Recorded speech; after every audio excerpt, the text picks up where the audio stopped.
Olá, tudo bem com vocês?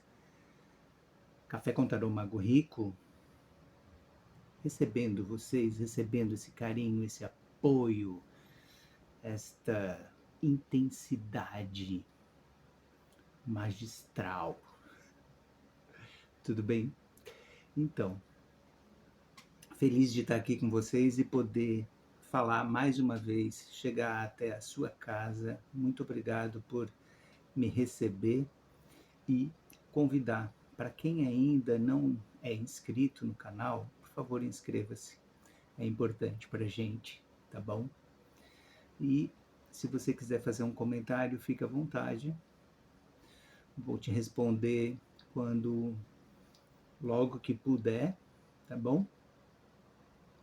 E vamos falar hoje sobre mais uma carta. A 12ª carta.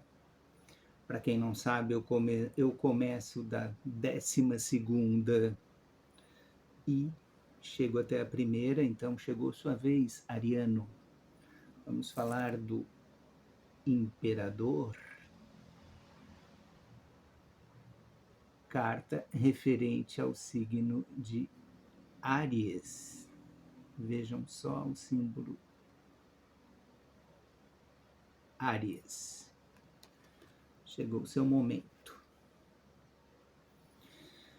Se você quiser uma leitura particular, só me ligar.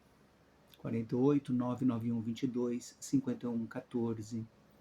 Vou ficar feliz de receber a sua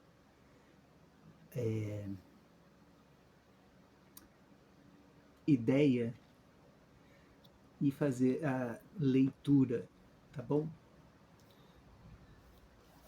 Vamos então à nossa leitura de hoje.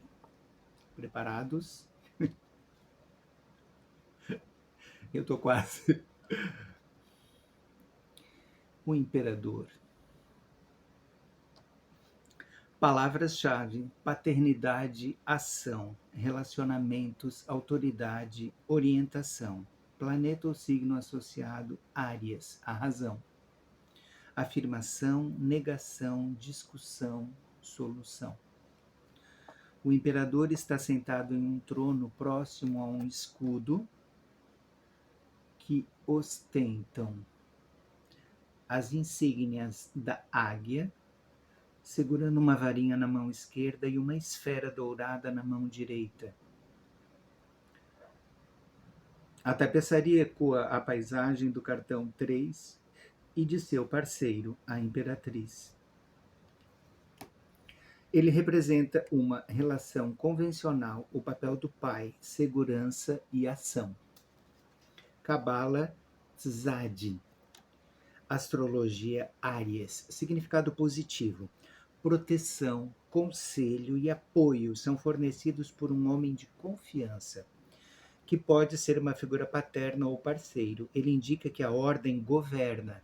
Ele pode ser autoritário e talvez antiquado, mas tem força de propósito, portanto, adota ação. Problemas práticos, como construção de trabalho e dinheiro, serão resolvidos a longo prazo. O imperador representa a ordem, o poder e a energia masculina da criação. Ele aplica regras. Pode indicar que você precisa introduzir ordem e estrutura em sua vida. Há uma necessidade de organização e agora é hora de começar. É hora de parar de sonhar e começar a fazer. O imperador também é a figura paterna do tarô. Ele é protetor e provedor. Ele representa homens fortes, poderosos e autoritários em sua vida. Significado negativo: o imperador revertido é um indivíduo possessivo e teimoso, que deseja controlar os outros. Você pode ser a vítima, mas examine seu comportamento, porque você pode estar dominando uma pessoa ou situação desnecessariamente. Seja qual for a situação, você ou alguém que você conhece está perdendo a perspectiva. É hora de dar um passo atrás. Karma, aquele que evolui, não evolui e se estagna. A força da vontade, lado positivo, autoridade, figura paterna, estrutura, base sólida, estabilidade.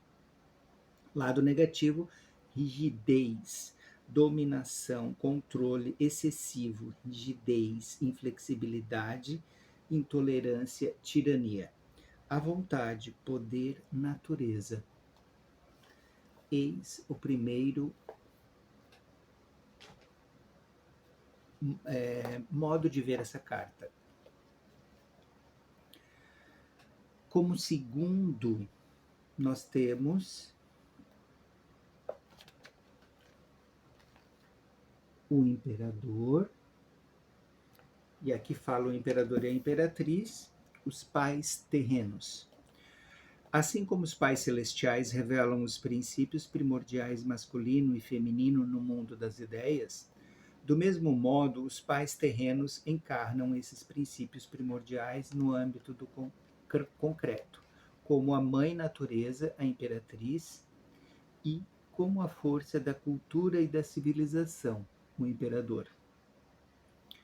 Quando as duas forças estão em sintonia harmoniosa, o ser humano vive protegido, amparado e bem cuidado. Enquanto a mãe natureza, como fonte de toda a vida, sempre faz crescer novos frutos, o imperador traz a colheita. Onde a mãe natureza se mostra em seu estado selvagem original, o imperador sabe como plantar jardins e construir abrigos em meio à floresta para que o ser humano possa se proteger dos ataques e sentir-se seguro diante das mudanças da natureza, as quais tem sempre de enfrentar na forma de frio, calor, umidade ou tempestade. Enquanto a mãe natureza está sujeita às mudanças cíclicas, o imperador procura compensar essas oscilações e nivelá-las da melhor forma possível. Ela pode produzir os melhores frutos durante muitos anos, mas subitamente, em outros períodos, deixa seus filhos passarem fome. É por isso que ele constrói silos para cereais e geladeiras, para compensar essas oscilações, do mesmo modo como constrói aquecedores e ares condicionados, a fim de equilibrar as oscilações da temperatura dela. Dentro de limites sadios, seus esforços representam a verdadeira civilização, o que significa o aprimoramento da selvageria rude, original da natureza, mas, em excesso, a força do imperador leva à compreensão de todos os ciclos, à retificação de todos os rios, a desertos de cimento e a excessos de asfalto, a parques monótonos, a bosques esquematizados e ao ermo estéril de um mundo artificial feito de matéria sintética. Quando suas estruturas ficam muito rígidas, a mãe natureza sabe como torná-las mais suaves e rompê-las. Horríveis paredes de concreto são cobertas amorosamente por era, e campos em ruínas são profusamente cobertos de flores. O que quer que ele construa enferruja, deteriora e estraga, retornando para ela, a não ser que ele lhe aplique a atenção. Como a mãe natureza, a imperatriz encarna tudo que é natural, ao passo que o imperador representa tudo que é criado pelas mãos humanas. Ela representa o redondo, pois a linha reta é a exceção em um mundo. Ele representa tudo que é reto, pois o que suas mãos ou suas máquinas realizam é predominantemente liso e reto. Até mesmo o tempo, ela vive de modo cíclico, sem começo e sem fim, sem inovações reais. Trata-se da duração do ano, o eterno retorno do que já existiu. O tempo dele, ao contrário, é linear.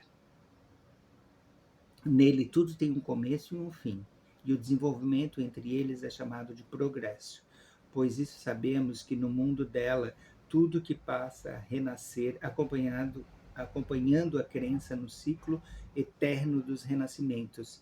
Ao contrário, no mundo linear do imperador, sabe-se com a mesma certeza que tudo tem um início e um fim, e disso conclui que nós também só vivemos uma vez. O imperador, pai terreno. O imperador representa a estrutura, a ordem, a clareza e a realidade. Como um patriarca, ele é tanto uma garantia de segurança e ordem, quanto o portador de grande responsabilidade. Sua força extraordinária está em sua perseverança e na sua perícia em não se desviar de seus objetivos. Com o desmantelamento generalizado da imagem do pai no século XX, muitas pessoas acham que os valores que ele representa estão há muito ultrapassados. Com isso, esquecem-se com muita facilidade de que ele apenas encarna a força que transforma em realidade as ideias, os desejos e os objetivos. Ele é o que faz, ele é o que realiza, é o que sabe como fazer apropriadamente um trabalho. E com tudo isso, ele não é hostil à vida, do que muitas vezes o acusam injustamente. Ao contrário, em sua mão direita ele segura o cetro, a cruz Ankh, a cruz do Antigo Egito, que simboliza com o círculo e o bastão a ligação dos princípios feminino e masculino. Para os egípcios era o sinal da vida, esse cetro indica que ele é força que protege a vida, uma força que a mantém. Palavras-chave para a carta: o imperador, arquétipo, o pai, patriarca. Tarefa: concretizar ideias, intenções e talvez até mesmo desejos até muito acalentados de modo consequente. Perseverança. Objetivo: criar a ordem a um ambiente seguro, estrutura, capacidade de resistência. Risco: teimosia, perfeccionismo, endurecimento, rigidez. Disposição íntima: consciência da responsabilidade. Manter-se atento aos objetivos, apego à realidade e soberania. Então, aqui a segunda proposta, trazendo a vocês, queridos. E como terceira proposta, arcano número 4. O arcano número 4 é muito interessante, refere-se à cruz de 4 pontas, a pedra cúbica, que é fundamentalmente da ordem, da grande obra e que há de cinzelar. Falando sobre a escola do quarto caminho, encontramos que Gurdjieff, Ouspensky, Nicole expuseram o que sabem, mas a exposição padece de muitos defeitos. Por exemplo, Gurdjieff comete o erro de confundir o Kundalini com o abominável órgão kundartiguador, e Ouspensky comete o mesmo erro. Não podemos deixar de reconhecer que há essa força foática cega que mantém as pessoas hipnotizadas, mas nada tem a ver com Kundalini. O kundartiguador é o fogo lunar. A Bíblia fala de 44 fogos, mas só se pode falar de 2 grandes fogos, Kundalini e kundartiguador. O primeiro é o fogo pentecostal, o raio de vulcano acendendo pela espinha dorsal. O fogo positivo que cristaliza em mundos e sóis. Sua antítese é o kundartiguador, o fogo negativo que cristaliza nesses agregados psicológicos. Esses eus escandalosos e briguentos que levamos dentro das cristalizações negativas que mergulham as pessoas nas inconsciências. Gurdjieff também comete o erro de não falar nada sobre os corpos lunares que todas as pessoas têm, e só diz que se deve transformar o ser e fabricar os corpos solares. Ouspensky fala sobre o nascimento segundo, mas os seus ensinamentos estão incompletos. Primeiro fabricam-se os corpos solares na nona esfera, atingindo o nascimento segundo.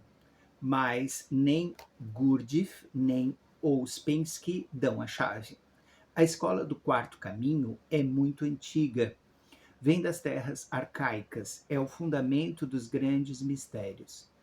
Encontra-se viva no gnosticismo, nas religiões dos egípcios, lêmures, atlantes, fenícios, etc. Há que percorrer a senda por esse quarto caminho. Nós temos que marchar com equilíbrio em ciência, filosofia, arte e religião. Antes, nas artes cênicas, informava-se o indivíduo em seus três cérebros: motor, emocional e intelectual. Hoje, nas escolas, só se informa o cérebro intelectual. E a isso se devem os estados doentios da mente e a neurose. Balanceando os três cérebros, evitam-se desequilíbrios mentais. A ciência está contida em todo o cosmos. Existe mesmo que não existissem as ciências. O arcano 4 do tarô é o santo e misterioso Tetragramaton. O nome sagrado do Eterno tem 4 letras: Iod, Ri, Val, Ri. Iod, homem, homem. Ri, mulher, mulher. Val, falo, fogo. Ri, útero, água. São as 4 palavras que nos levam à nona esfera, ao sexo, à forja dos cíclopes, a famosa frágua acesa de Vulcano, para levantar a serpente sagrada de nossos mágicos poderes e levá-lo ao coração, recebendo a cruz sagrada da iniciação no templo da Mãe Divina. O número 4 também representa os 4 elementos físicos, os 4 elementos da alquimia: terra, sal, fogo, enxofre, água, mercúrio, ar, nitrogênio. Diziam os antigos alquimistas que o enxofre deve fecundar o mercúrio da filosofia secreta para que o sal se regenere. Ou seja, o fogo deve fecundar a água para que o homem se regenere, se autorrealize. Também neste arcano encontramos o segredo das esfinges. E nos recorda os 4 animais sagrados da alquimia sexual. Leão, o fogo, garras de leão, oculta o enigma do fogo. Homem, a água, rosto do homem, inteligência. Águia, o ar, as asas da esfinge, espírito. Touro, a terra, as patas traseiras, tenacidade. Estes são os valores representativos da esfinge, os 4 elementos da alquimia solar. Precisamos da tenacidade do touro e das asas do espírito. A esfinge nos fala da grande obra que se realiza com os 4 elementos. Em certa ocasião, dialoguei com o elemental da esfinge. É um elemental maravilhoso. Trazia os pés cheios de lodo. Ele me abençoou e lhe disse: já entendo por que trazes os pés cheios de lodo. É por essa idade do Kali Yuga. A entrada aos velhos templos arcaicos era geralmente um buraco escondido em algum lugar misterioso da selva espessa. Nós saímos do Éden pela porta do sexo e só por essa porta podemos retornar ao Éden. O Éden é o próprio sexo. É a porta apertada, estreita e difícil que conduz à luz. Na solidão desses santuários misteriosos, os neófitos foram submetidos às 4 provas iniciáticas. As provas do fogo, do ar, da água e da terra sempre definiram as diversas purificações dos neófitos. Os neófitos são submetidos às 4 provas iniciáticas que se verificam aos mundos internos. O homem ainda não é rei da natureza, mas está chamado a ser, segundo Mausedec. O discípulo deve ser provado pelos 4 elementos. Para ser examinado, ele é submetido à prova nas 49 regiões do pensamento. Interessante, hein? Essas provas são para todos os homens e mulheres. Podem nos ajudar se tivermos pensamentos puros. Mas isso não é tudo. precisamos da meditação. Todos os estudantes de Cabala devem familiarizar-se com todas as criaturas elementais: ar, silfos; água, ondinas e nereidas; fogo, salamandras; terra, gnomos. Esses elementos são utilizados para trabalhar na transmutação do chumbo em ouro sobre a cordilheira central, espinha dorsal. Nas palavras Yod, Ri, Vad, Ri, encontramos os mistérios do Tetragramaton Santo 4. As 4 palavras, os 4 elementos, mais profundamente encontramos o nosso ser, a divindade mais completa. Do Ein Sof, que é um átomo superdividido de cada um de nós, emanam as 3 forças divinas do Pai, do Filho e do Espírito Santo, dando sua última síntese: 3 mais 1 igual a 4, tetragramaton, Yod, Ri, Vav, Ri, sendo este o resumo do sagrado do número 4. A Esfinge nos fala da grande obra que se realiza com os 4 elementos.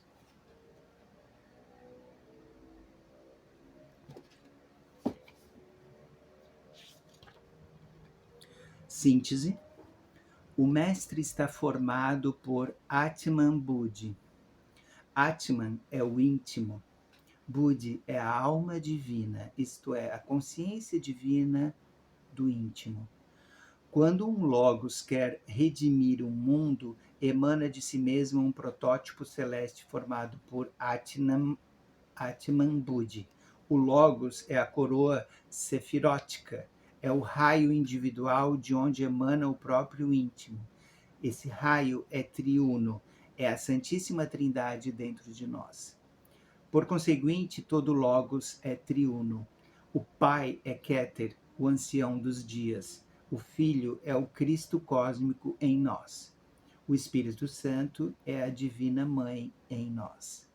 A mãe leva uma lâmpada na mão. Essa lâmpada é o íntimo que arde dentro do nosso coração. Que lindo! Espero que vocês tenham gostado. Que mais uma leitura, uma carta do tarô correspondente ao signo, desta vez, nosso querido Áries. Obrigado por todos que estiveram comigo. Faço votos que vossa vida seja fantástica, iluminada, sinceramente. Obrigado por estarem comigo mais uma vez, agradeço e convido para a próxima leitura que virá. Combinado? Namastê. Fiquem com Deus. Café com Tarô Mago Rico. Estarei aqui esperando vocês. Até a próxima.